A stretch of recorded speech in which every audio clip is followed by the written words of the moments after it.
Hey basketball fans, welcome into today's show where I'm going to be breaking down all the latest news and rumors going around the association. And if you're not following me on Twitter yet, that is the best place to go for all my daily NBA coverage at Jimmy_Crowther. That link is always in the description of our videos.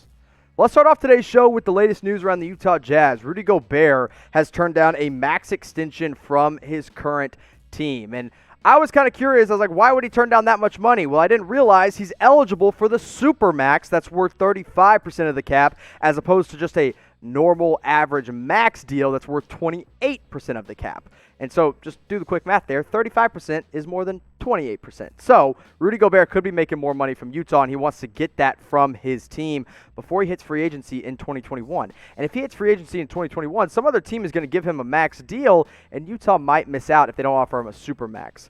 So you guys can let me know in the comment section what you would do. Put your Utah Jazz GM/owner hat on and say, would you give Rudy Gobert the supermax contract? Type Y for yes, type your in for no. Personally, I'm typing my in for no. Now, the past 4 years, you look at the numbers, I'm not saying he doesn't deserve a lot of money. He's the best shot-blocking center in the NBA. He's one of the best rebounders in the NBA, and he's great around the rim. Here's the problem. The NBA is changing into a space and pace type league, and Rudy Gobert doesn't fit that bill. These big men that can block shots and pull down 10-plus boards a game are a lot more common than a guy like a Karl Anthony Towns that can stretch the floor and shoot the three, unlike Rudy Gobert. If he had the ability to shoot, yeah, I'd give him the supermax. But right now, I'm not paying him more than a max contract. And selfishly, another reason I don't want him to take the supermax is because I want him to hit free agency, because 3 guys that were scheduled to hit free agency have already been taken off the board. Giannis signed a 5-year deal to stay in Milwaukee. LeBron signed a 2-year extension to stay with Los Angeles. And Paul George signed a 4-year extension to stay with the Clippers. And now 2 of those top 4 guys, Giannis and LeBron, it takes some fun away from that 2021 free agency. So which one, let's say they were free agents and you got to choose one, who would you rather have this year alone? Type GA for Giannis Antetokounmpo, type LBJ for LeBron James. Now, better all time, it's not even a question. It's LeBron James. But I'm asking about this year only. And me, I'm typing my GA for Giannis Antetokounmpo. And now, speaking of Giannis, we're going to stay a little bit here with the Bucks, because the Bradley Beal could have been one before the season started. Giannis was pushing for his team to make a trade for Bradley Beal before they traded for Jrue Holiday. Obviously, nothing came of it. They ended up getting Jrue Holiday, which I think was still a terrific trade for them. And it was mainly because Giannis Antetokounmpo wanted to upgrade his backcourt from what it was in just Eric Bledsoe. But at this point, I think Bradley Beal is staying committed to Washington, D.C. Now, before I dive into this story a little bit more on what each team could look like with Bradley Beal on their team, I want you guys to make sure you check out Fanatics right now. Chatsports.com/NBA City has you ready to go. Look, me personally, I'm behind on my Christmas shopping, but Fanatics, they've got me hooked up at chatsports.com/NBA City because I got a ton of NBA fans that I need to shop for. So, somebody I'll go out and I'll get a new jersey for them. Somebody I'll get some new shorts for. Somebody I'll get a new jacket for. And, hey, maybe there's somebody that needs a backpack. Chatsports.com/NBA City is the best place to go, the best place to shop for all your City Edition NBA gear.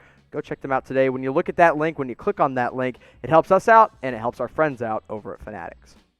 Now, the Wizards have definitely taken a step in the right direction. I usually cheer against Russell Westbrook, but now that he's on this Washington team, it's going to be a lot harder because I like that backcourt pairing of Russ and Bradley Beal. Now, their front court kind of up in the air. They could go Rui Hachimura, Davis Bertans, and Thomas Bryant, but I could also see them rolling with Deni Avdija over one of those 2 forwards, or maybe even Troy Brown if they want a more experienced guy over Hachimura or Bertans. But if the Bucks would have been able to pull this off, this starting 5 they would have no excuse not to win a championship. Now, you're like, Jimmy, where's Chris Middleton? Well, you've got to send off Chris Middleton to actually make the money work and make a trade work for Bradley Beal. So I'm going Jrue Holiday and Beal in the same backcourt, Giannis and Brook Lopez as the 2 forwards, and then Dante DiVincenzo as the wing there next to Giannis. That team would have been stacked. So maybe it's good for the rest of the league that didn't happen. But if Bradley Beal does get traded, or, hey, maybe Giannis never officially signs the extension, he moves on. Doubtful, but just in case, whatever happens, we're going to have it for you here on Chat Sports, youtube.com/ChatSportsTV. We've got you covered with all things NBA all the time. So go to youtube.com/chatsportstv, or here, I'll make it even easier on you. Scroll on down underneath the video and hit the subscribe button so you don't miss a single video.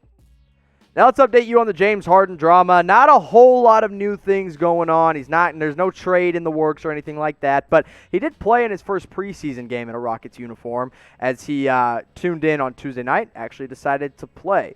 Now, it's unclear where his head is at. That's what Steven Silas said about it. He was asked about a potential trade, his head coach was, and he said, "We don't know, but it would be really nice if everyone did know." And then James Harden actually did meet with the media, and he decided to have a little discussion about the trade rumors. And somebody asked him, what are you thinking about right now? Are you leaving? And he said, since I've been here being Houston and not Atlanta or Las Vegas, there's nothing that's being said about it. I'm just preparing for the season, so that's all that matters. So there's some people that think the Rockets are still a playoff team, despite all the drama. I am not some people. I do not believe that. So are you buying or selling the idea of the Houston Rockets making the playoffs? Type your B for buy, type your S for sell. I'm selling 100% of my stock in the Rockets making the playoffs. I do not trust it. I do not think they will end up in the playoffs at the end of the year. Let me know what you guys think. Now, James Harden in that first preseason game, he looked pretty solid. Didn't play a whole lot of minutes, but he still put up 12 points, pulled down 3 boards, and had 4 assists. Only 2 of 6 from beyond the three-point arc, but again, didn't play that much because it was preseason, and they're still trying to ramp him up slowly but surely to get him into game shape. Look, if Harden's on the Rockets, sure, they'll make the playoffs, but there's also a chance they don't because of all the drama around him at this point. I think it'd be better for everyone in this situation to just ship him off and get as much draft capital as you can and tank out the season and see what you got in John Wall and DeMarcus Cousins. I think that's all there is to it. But I want you to make your predictions now and do it while you still can so that you can come back to this video and say that I got it right or that you got it right. Which team is going to trade for James Harden? I'm picking Philadelphia. Originally, I said the Nets, but I think Philly might be a little bit more viable. So let me know what you guys think in the comments section. Let's go to the $120 million man, Gordon Hayward, who recently broke his finger in practice, or it might have been in one of the preseason games. He's currently being listed as day-to-day with the Charlotte Hornets, but I read something about this avulsion fracture is what they're calling it, that could keep him out for as many as 8 weeks. Now, I don't think he's going to be out for 8 weeks. If he is, then that would be kind of insane. But usually a broken finger, he'll be just fine. You tape it up, you'll be okay. But it is a little bit comical that the Hornets went out and paid him $120 million, and then 1 week into preseason, he's already missing games. Now, in his first 2 preseason games, I actually liked what I saw from Gordon Hayward. Of course, playing next to LaMelo Ball, who is getting all the shine in Charlotte right now, as he should. But Hayward was still playing pretty well. I mean, a combined 25 points in 44 minutes, 8 boards, 8 assists combined, shooting, 3 for 5 from 3, and all these, in limited time with the Hornets. Look, if he's on the team, I think this is close to a bubble playoff team for Charlotte. I love what I've seen out of LaMelo Ball. I love Devontae Graham, and Terry Rozier is actually not that bad. And then Miles Bridges is starting to turn around into an actual NBA player. I think this Hornets team could be fun to watch as long as Hayward's healthy.